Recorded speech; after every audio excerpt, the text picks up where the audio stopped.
السلام علیکم ورحمۃ اللہ وبرکاتہ۔ میں آج آپ لوگوں کے لیے بہت پاورفل عمل اور وظیفہ لے کے حاضر ہوا ہوں، جو مفتی اے قاسمی صاحب قرآن اور حدیث کی روشنی میں بتا رہے ہیں، جو ادھر ادھر کا وظیفہ نہیں ہے، قرآن اور حدیث سے ثابت ہے، وہ وظیفہ ہے، وہ عمل ہے۔ تو آپ لوگ ہماری ویڈیو کو ضرور دیکھیں، اور آپ لوگ کی سپورٹ کی ضرورت ہے، آپ لوگ سپورٹ کرتے رہیں۔ تو وقت کو ضائع کیے بغیر چلیے السلام علیکم ورحمۃ اللہ وبرکاتہ۔ حضرت ابو ہریرہ رضی اللہ تعالیٰ عنہ بیان کرتے ہیں کہ رسول اللہ صلی اللہ علیہ وسلم نے ارشاد فرمایا، جس شخص نے فجر کی نماز کے بعد 100 بار سبحان اللہ اور 100 بار لا الہ الا اللہ پڑھا، اس کے گناہ معاف کر دیے جاتے ہیں، چاہے وہ گناہ سمندر کے جھاگ کے برابر ہوں۔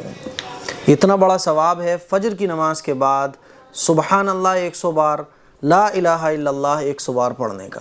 صبح سے شام تک ہم سے نہ جانے کتنے گناہ ہوتے ہیں، مارکیٹ میں گئے، سینکڑوں جگہ غلط جگہوں پر ہماری نظر پڑ جاتی ہے، گھر میں رہتے ہوئے، باہر رہتے ہوئے، موبائل پر بات کرتے ہوئے ہماری زبان سے سینکڑوں ایسے الفاظ نکل جاتے ہیں جو گناہ کے درجے میں آتے ہیں۔ نہ جانے کتنی بار صبح سے شام تک ہم سے ایسے کام ہو جاتے ہیں جو گناہ ہوتے ہیں، اور ہمیں احساس بھی نہیں ہوتا۔ اسی لیے فجر کی نماز کا اہتمام کریں، اور فجر کی نماز کے بعد 100 بار سبحان اللہ، 100 بار لا الہ الا اللہ پڑھیں۔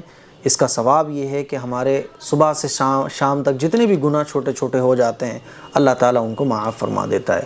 اس کلپ کو شیئر کریں، دوسروں تک پہنچائیں۔ یہ مسنون وظیفے ہیں، مسنون اعمال ہیں جو میں روزانہ آپ لوگوں کو بتاتا ہوں۔ السلام علیکم ورحمۃ اللہ وبرکاتہ۔